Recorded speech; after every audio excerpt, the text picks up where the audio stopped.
Who here is an agent? Who here has their license? Okay, cool. Who's here has never done a deal for themselves? Okay, cool. Okay, and then who here wants to do more deals for themselves? Okay, cool.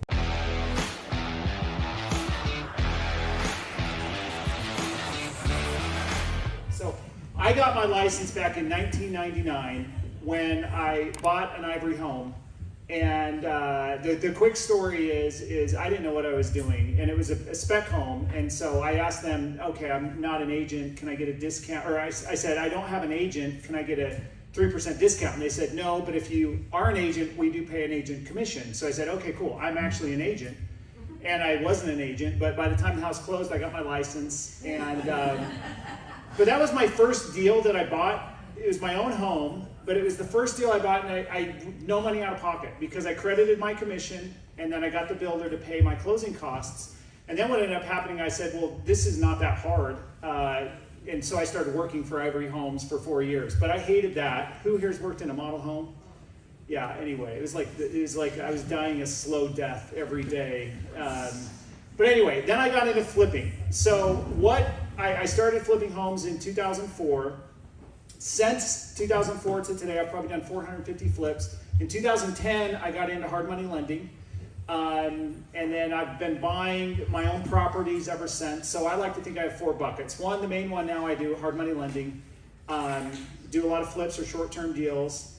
Buy and hold a lot of real estate. And then the 4th bucket is I have a little brokerage. And I've always had my license, and I've always been a broker. So if some of you have been around for a while, my old partner and I, we had a brokerage for probably 12 or 13 years called MS2 and Associates. And now my brokerage is called Conrad Cruz. There's a story behind that. He's a really high-powered man that's always jet-setting across the country that I work for. No, I'm just kidding. I totally made him up. But the other thing that people know me, my friends call me a street jockey, and we're all kind of street jockeys, right? We're out on the street, we're jockeying for houses, we're doing this, we're doing that. So basically that's my job title as a street jockey. So I'm going to dive right into this. The pros of having your license. Even my family does not know that well, now they do, but for years they didn't know that I had my license because I am not good at promoting myself. Plus, I hate agent work. I do not like going and showing houses. I hate listing stuff for other people. So I decided to be my own client. So I work for my favorite client, which is myself, when I have my license. So, and I'm going to blow through some of this because I have some deals I want to share with you. So, and I'm happy to share these, or we can talk after. But these are the pros of why I think it makes sense to be an agent investor. You roll your commissions in your deals. When we were back from 2004 to, I don't know, when did it kind of slow down? 2016, 17. The bulk of what we bought to flip were REO properties. And so we got paid on every single deal to buy our own property that we were going to go flip. So we got paid hundreds of thousands of dollars over the years just to be to represent ourselves, to be our own client. So, and then I'll show you a Park City deal, which has been one of my funnest deals since, about being an agent and investor. Access to the MLS, obviously that's a dumb one, but if you're going to be an investor, and I tell my borrowers all the time, you've got to have direct access to the MLS because you want to be making your decisions based off of the knowledge that you have of the market. Because if, a lot of agents, if they've never done a deal themselves, they don't really know how to run comps the same way as if your money's on the line, right? So direct access to the MLS and direct access to the data. Even today, I still have people telling me they'll look on Redfin or Zillow, and I'm like, what are you doing? Go to the source of where it's at, which is the MLS. And then as a real estate professional, who here's heard of cost segregation? Okay, if you haven't, I hope you all look it up after. And I know some of the laws are changing in the next couple years. It's been really powerful the last few years, but some of that's changing. So I'm going to dive right into a very easy deal that we did last year. Again, this is all based around why to be an agent investor, why to have your license. So like I said before, about 70% of the flips that I've done, I found on the MLS and bought them and was paid a commission to just buy the house. Right? So you're already plus money from day one when you credit your commission or when you get the commission to buy the own house. again, I talked about this access to the MLS and all the resources. So this property back in November, it's not like it is today where the market was just insanely hot, right? And this house was listed originally for like $695, and we ended up getting it on the MLS. So we got paid to buy it. I think the commission was like well, no, it would have been more than that. Oh, duh, right there, $16,250, because it was a 2.5% commission. The reasons I like, again, I'm going to highlight the points of why I think it makes sense to have a license and be an investor, is one, obviously got paid to buy it, but then also with another fellow agent is able to create a new or cemented existing relationship with those agents where they know you're kind of in the same club with them, you know, you're all realtors, and we're able to do this deal, and I'm hoping, you know, on another deal down the road we'll be able to do it. And thinking back to when the bank, who's here ever was around back when there was like tons of REO properties, right? And so I got so many deals from just having good relationships with other agents because they knew we would close, like Charlotte Thomas, you know, all these bank-owned agents, right? That, you know, I start naming the names of these bank-owned agents, and it brings back all these conversations.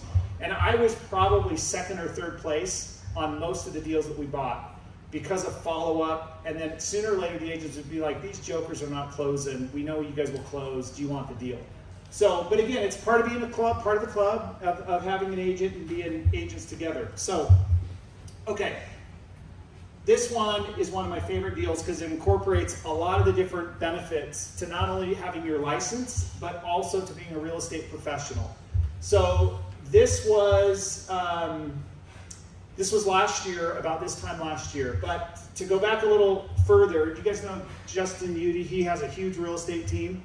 So again, networking, and I'll hit on some of these things later, but Justin and I, 2 years ago, bought the building where the post office is our tenant. So this is up in Kimball Junction, right in front of the Smith's Fuel Center, right there. So we bought the post office 2 years ago. And as part of that ownership of this, I got to know the owner that owned these other buildings where the coffee roasters, there's a brewery, there's a Thai restaurant, there's like a home furniture store, and then another quick serve restaurant. But about a year ago, I was talking to the owner who ran the HOA, and his name was Alex, and he said, you know, I'm thinking about selling the rest of my buildings. And I said, oh, that's interesting. I'd be interested. I think I might have a buyer for that, you know. And he's like, well, I'm going to put it out on the market in a couple days. And so the first question I asked him was, I said, okay, do you have a listing agreement already? And he said, yes. And I said, so what commission are you offering to a buyer's agent? And he said 3%. And I said, awesome. I just want you to know that I'm going to represent the buyer in this case. And he's like, okay, that's great. And I'm like, and the buyer's me. And so he started laughing. You know, he's like, so I've already got 3% on this just by, you know, disclosing that I'm an agent and writing up the offer. So this is still one of the coolest deals that I've done. And we're meeting up with our investor group tomorrow up there if anyone wants to come and kind of talk about it more for our regular monthly lunch. But so we put this under contract for $10.4 million, and we closed on it the end of the year, December 30th, 2021. So the setup on this, let me back up a little bit. So cost segregation, we're going to talk about here. So we already talked about sourcing the deal as an agent. So I'm one of the partners. There's 4 partners on this. I'm one of them. And we ended up buying this for 10.4. We got a bank loan from a credit union for $6.7 million, but we had to raise a little over $4.5 million, and we only had like 3 months to do it. But we got it done. So what we did was we syndicated the deal. So 4 of us were general partners. We each put in $500,000, but where did like $320,000 of that come from for me? From the commission. I never even touched it. I just rolled my commission right into part of the $500,000 that was my obligation as general partner. So I'm really only into this thing $180,000 of my own money because I was an agent, I disclosed it, I represented our group. Yeah, that was really good, right? But it doesn't end there, because as a real estate professional, which you all are, if you're a real estate agent and you declare that on your taxes, you can take advantage of what's called cost segregation. It's basically, you'll have to learn about it later, but it's bonus depreciation. So instead of taking depreciation over the course of like 27 or 30 years, you're able to take like 35 or 40% of that up front in year one.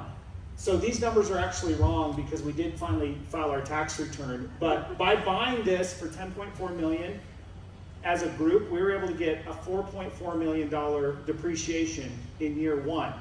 So what that meant to me on my K1 was a $1.1 million loss just for buying the property. Yeah. So I was into it $180,000 plus I got a $1 million deduction for my taxes. So like this is free money in a sense, right? So again, have your license, disclose, take action. I mean, I never thought I could do something like this. Thankfully, I had good partners that also had the capability to fill in the gaps, because between me and my other partners in our network, we were able to raise that additional, well, we each put in $500,000, so that additional $2.5 million from our network.